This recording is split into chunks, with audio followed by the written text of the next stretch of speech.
Utang luar negeri adalah instrumen pembayaran yang sah. Namun, ada risiko intervensi kedaulatan oleh negara pemberi utang. Pertanyaannya, apa kebijakan paslon untuk menghindari intervensi kedaulatan Indonesia akibat utang yang terus bertambah? Waktu menjawab 2 menit Pak Prabowo, kami persilahkan. Baik, mengenai utang luar negeri, ternyata Indonesia sekarang hutang luar negeri kita sebagai rasio perbandingan terhadap produk domestik bruto kita salah satu terendah di dunia.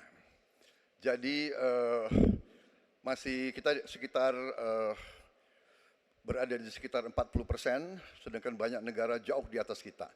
Kedua, kembali lagi dengan manajemen yang prudent, pengelolaan yang baik, dan dengan strategi ekonomi yang tepat, terutama dengan hilirisasi, di mana kita bisa mendapat keuntungan sebagai bangsa, ini memperkuat posisi tawar kita.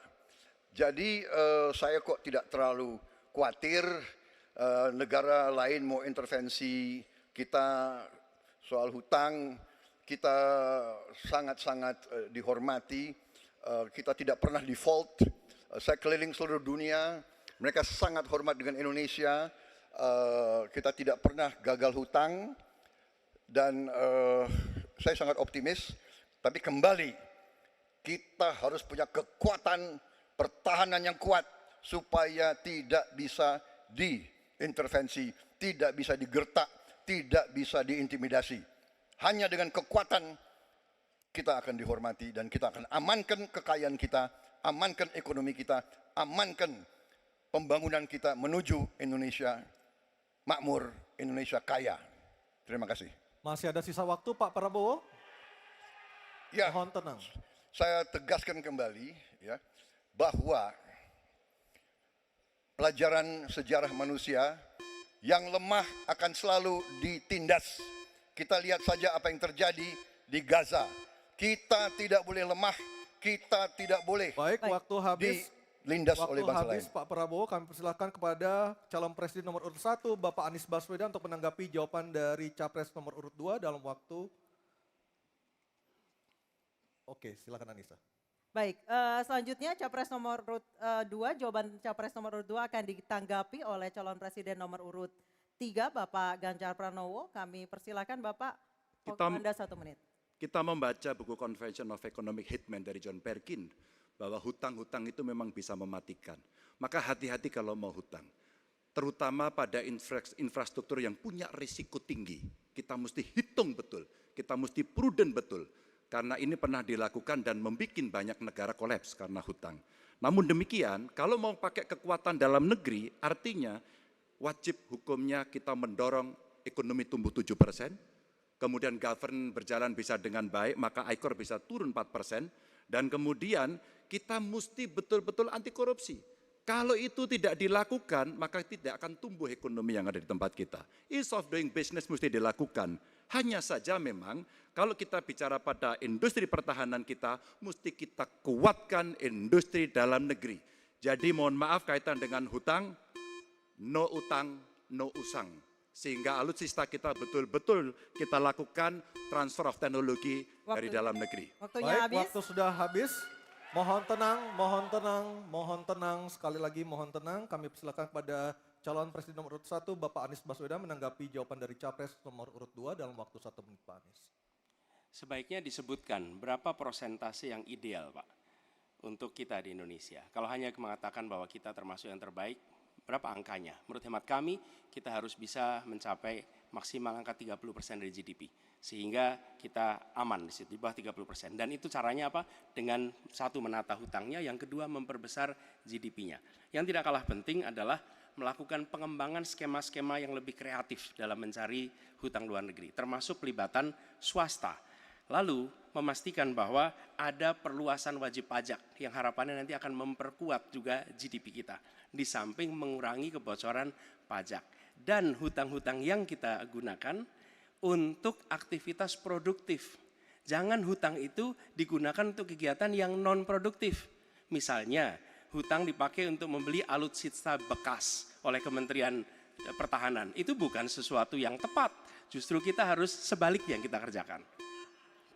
Baik, terima kasih.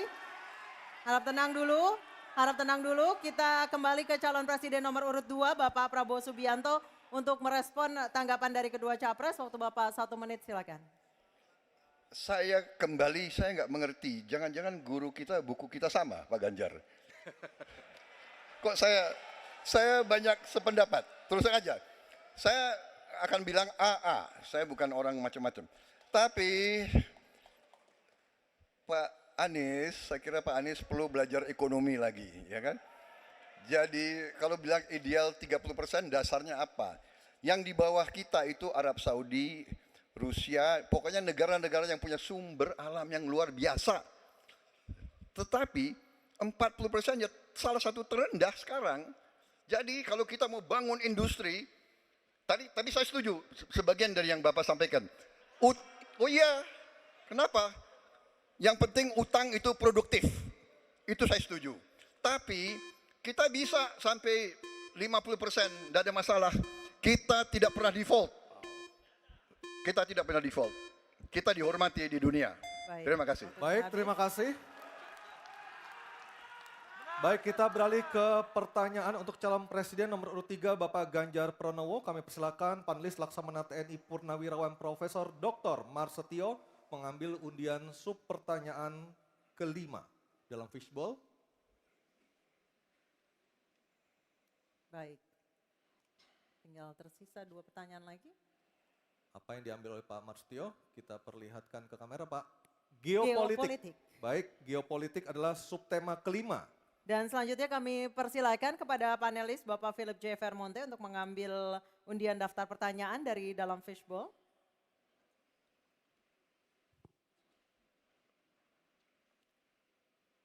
Huruf A. A. Geopolitik huruf A. Geopolitik Saya huruf ambil A. Baik. amplopnya, masih tersegel. Silakan Anissa. Baik, kita akan buka amplop yang tersegel ini. Subtema kelima yang harus dijawab adalah tentang geopolitik. Dan kami ingatkan kembali kepada calon presiden untuk mendengarkan dengan seksama karena pertanyaan tidak akan kami ulang. Dan pertanyaan untuk Bapak Ganjar Pranowo adalah konflik Laut Cina Selatan belum selesai dan Code of Conduct belum disepakati. Bahkan menjadi arena persaingan hegemoni Amerika Serikat dan Tiongkok. Pertanyaannya, apa inisiatif baru yang ditawarkan paslon agar Indonesia berkontribusi dalam mengelola konflik Laut Cina Selatan? Waktu menjawab 2 menit Pak Ganjar, kami persilahkan. Indonesia bukan claimant. Jadi sebenarnya kita punya banyak langkah untuk bisa kita lakukan. Yang pertama adalah kita evaluasi perjalanan selama ini bagaimana di Laut Cina Selatan tidak pernah selesai. Sudah dengan DOC, sudah dengan COC, 20 tahun lebih tidak pernah selesai. Maka usulan kami sangat jelas dan clear. Apa itu? Kesepakatan sementara. Kenapa kesepakatan sementara ini mesti kita dorong dan kita inisiatif agar kita bisa mencegah sesuatu yang tidak kita inginkan. Kita tahu persis, modernisasi peralatan di Tiongkok akan selesai di tahun 2027. Apa artinya? Kalau kita bicara One China Policy, maka seluruh dunia pasti akan mengakui bagaimana peran itu. Yang kedua, ketika kemudian peran itu menjadi kuat, maka bukan tidak mungkin cerita-cerita potensi terjadinya konflik dengan negara lain akan muncul. Mungkin perangnya tidak sampai ke Indonesia, tapi pada sisi lain kita bisa kena dampak. Yang berikutnya, bagaimana patroli bisa kita perkuat juga di wilayah Laut Cina Selatan. Maka kita butuh tanker-tanker terapung yang bisa dipakai untuk tentara-tentara TNI Angkatan Laut kita untuk bisa berpatroli. Sehingga logistiknya menjadi sangat murah. Tidak lagi kembali ke titik awal atau mereka bilang kami hanya pergi. Kalau kembali kami tidak bisa lagi karena logistik kami habis. Maka inilah titik-titik penting yang mesti kita dorong dan kita akan bisa membawa posisi inisiatif ini untuk membuat tadi yang saya sampaikan adalah kesepakatan sementara untuk menghindari potensi-potensi yang lainnya lebih tinggi. Kita akan meredam dengan cara itu. Terima kasih. Baik, terima kasih Pak Ganjar. Selanjutnya kami persilahkan. Mohon tenang. Harap tenang. Mohon tenang Bapak dan Kita Ibu sudah sekalian. sepakat di awal Bapak Ibu. Kami persilakan calon presiden nomor urut 1 Bapak Anies Baswedan untuk menanggapi jawaban dari capres nomor urut 3. Waktu Bapak 1 menit dimulai ketika berbicara. Jawaban Pak Ganjar tidak ada satu kata pun menyebut kata ASEAN. Padahal kata kuncinya di dalam menyelesaikan persoalan ini adalah ASEAN. Dan Indonesia negara terbesar di ASEAN, pendiri ASEAN. Indonesia harus kembali menjadi pemimpin ASEAN yang dominan. Bukan sekedar hadirin dalam summit-summit ASEAN. Kita menjangkau semua dan negara-negara ASEAN yang sekarang ini menjadi pintu masuk bagi kekuatan Tiongkok misalnya di Laut Cina Selatan. Apakah itu Laos, apakah itu Myanmar sekarang, itu akan menjadi bagian dari kesepakatan ASEAN terhadap wilayah Laut Cina Selatan. Bila di ASEAN kita membangun kesepakatan, bagaimana kita menata, bagaimana menghadapi kekuatan luar ASEAN. Karena kekuatan luar ASEAN yang datang di sini, maka kita menghadapinya sebagai satu regional. Bukan sekedar Indonesia berhadapan dengan negara lain, tapi satu region. Dan Indonesia memimpin ASEAN. Itu kata kuncinya menurut saya. Terima kasih. Baik, terima kasih Pak Anies. Mohon tenang Bapak dan Ibu sekalian. Mohon tenang. Kita lanjutkan Pak Prabowo untuk menanggapi jawaban dari capres nomor urut 3. Waktu Bapak 1 menit dimulai dari Bapak berbicara. Jadi keadaan Laut Cina Selatan menggarisbawahi bahwa kita perlu kekuatan pertahanan yang kuat. Kita perlu platform untuk patroli, kita perlu satelit, kita perlu banyak sekali. Dan untuk itu pertahanan harus kita bangun. Dan tadi ya sekali lagi Pak Anies ngomong-ngomong barang bekas karena Pak Anies rupanya tidak mengerti masalah pertahanan. Ya, tidak. Saya bersedia Pak Anies mengundang Pak Anies di tempat yang Pak Anies suka, kita diskusi. Saya akan bawa data. Saya akan bawa data yang sebenar-benarnya. Ya. Jadi barang-barang bekas itu menurut saya menyesatkan rakyat. Itu Pak tidak pantas seorang profesor ngomong begitu. Ya. Karena dalam pertahanan hampir 50% alat-alat dimanapun adalah bekas, tapi usianya masih muda. Baik, Jadi waktunya habis habis. Pak Prabowo. Terima kasih. Baik, selanjutnya kita, baik harap tenang, kita sudah sepakat di awal.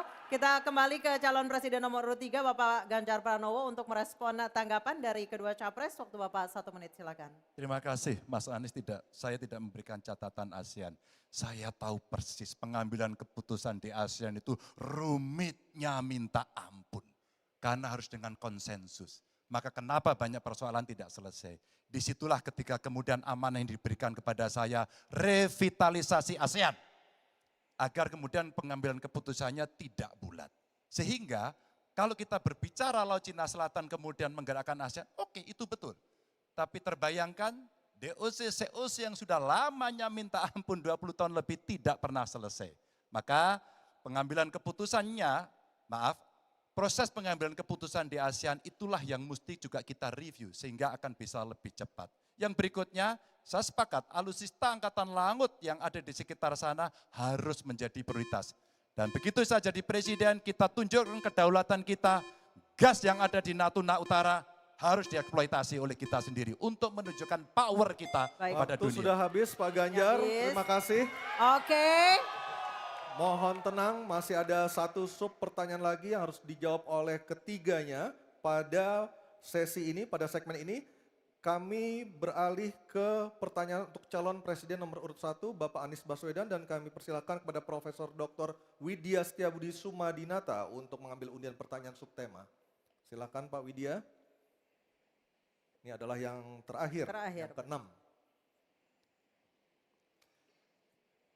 Yang diambil oleh Pak Widya, subtemanya adalah globalisasi. Baik, globalisasi subtemanya. Baik, selanjutnya kami kembali persilakan panelis Ibu Kuri Maharani Savitri untuk mengambil undian daftar pertanyaan dari dalam fishbowl dan memperlihatkannya kepada moderator dan juga kepada hadirin serta kepada para capres.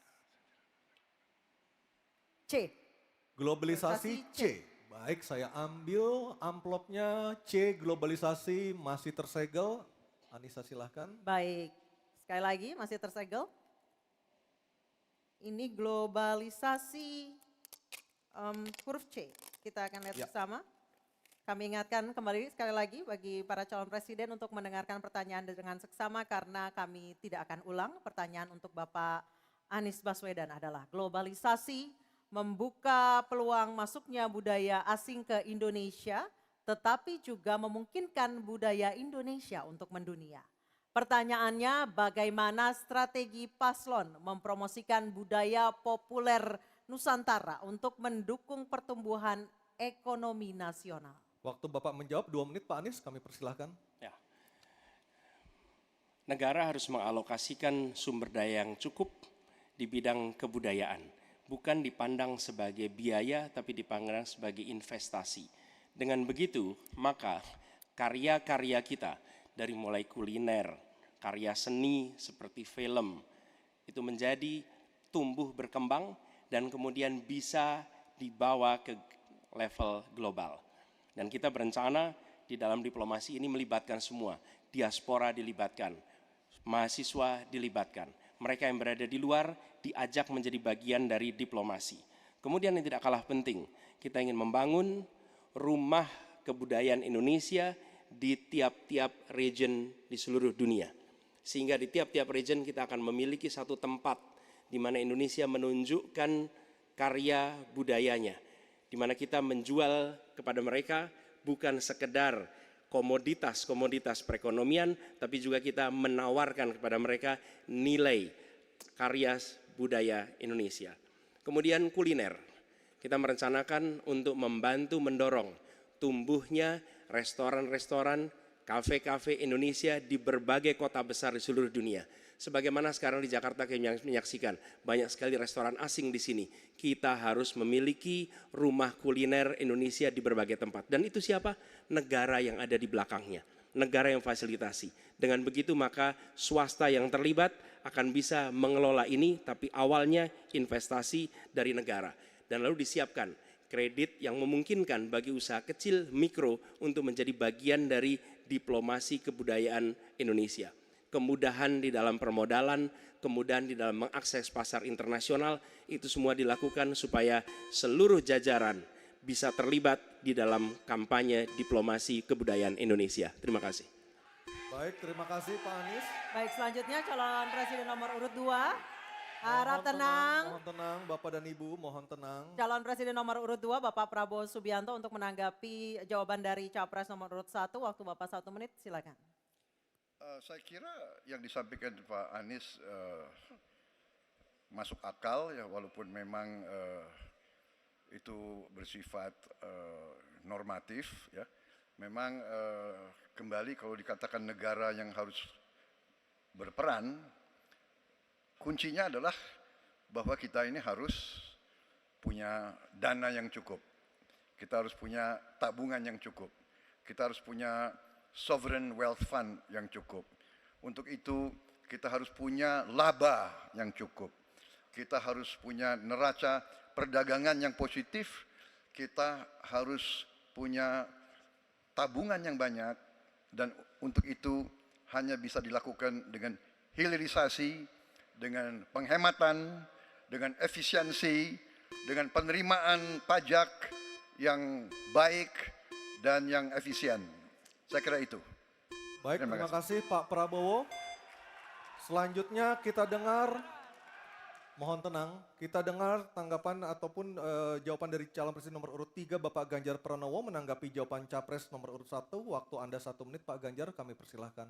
Teknologi digital sudah mendunia, kita semua menggunakan itu. Maka ada satu kata namanya viralisme. Maka ketika kemudian ada yang konvensional, kita mendorong agar para duta besar kita, diplomat kita untuk menjadi tenaga pemasar, mereka menjadi fasilitator, mereka juga kemudian mempromosikan yang ada di dalam negeri maupun menarik yang potensi di luar negeri ke dalam negeri dengan berbagai kerjasama dan fasilitasi dari negara, maka viralisme sebenarnya bagian yang bisa kita dorong dari tanah air sendiri. Kalau kita lihat Nicky, Rich Brian, Karina seorang intelektual yang hebat sekali yang menemukan antivirus AstraZeneca. Dia diaspora yang hebat, kita promosikan, kita viralkan.